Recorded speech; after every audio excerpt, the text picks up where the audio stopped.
جب قابیل نے حابیل کو قتل کر دیا تو چونکہ اس سے پہلے کوئی آدمی مرا ہی نہیں تھا، اس لیے قابیل حیران تھا کہ بھائی کی لاش کو کیا کروں۔ چنانچہ کئی دنوں تک وہ لاش کو اپنی پیٹھ پر لادے پھرا۔ پھر اس نے دیکھا 2 کوے آپس میں لڑے اور ایک نے دوسرے کو مار ڈالا۔ پھر زندہ کوے نے اپنی چونچ اور پنجوں سے زمین کریت کر ایک گڑھا کھودا اور اس میں مرے ہوئے کوے کو مٹی میں دبا دیا۔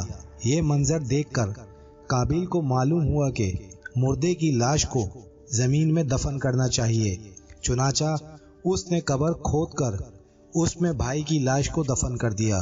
قرآن مجید میں اس واقعے کو ان لفظوں میں بیان فرمایا ہے۔ ترجمہ: تو اللہ نے ایک کوا بھیجا زمین کریتا کہ اسے دکھائے، کیونکہ اپنے بھائی کی لاش چھپائے بولا ہائے خرابی میں اس کوے جیسا بھی نہ ہو سکا کہ میں اپنی بھائی کی لاش کو چھپاتا تو پچھتاتا رہ گیا۔ اس واقعے سے سبق ملتا ہے کہ آدمی علم سیکھنے میں چھوٹے سے چھوٹے استاد کا، یہاں تک کہ کوے کا بھی محتاج ہے۔ اسی سے معلوم ہوا کہ انسان پر اس کی دنیاوی زندگی کی راہ میں جب مشکل درپیش ہو جاتی ہے تو اللہ تعالیٰ ایسا رحیم و کریم ہے کہ کسی نہ کسی طریقے سے، یہاں تک کہ چرندوں اور پرندوں کے ذریعے مشکلات حل کرنے کی راہ دکھا دیتا ہے۔ دوستو، چینل کو سبسکرائب کریں اور بیل آئیکن کو دبائیں تاکہ آنے والی نئی ویڈیو آپ تک پہنچ سکے۔